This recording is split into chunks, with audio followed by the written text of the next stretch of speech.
Omzum yükle doldu ama bende vazgeçmek yoktu.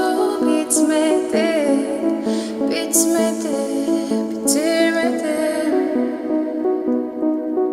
Ben özel değilim ya da öyle bir şey, ama sen varken hep böyle hissettim, böyle hissettim. Yanan her şey gülme olmalı, bunu sen de hatırlarsın da artık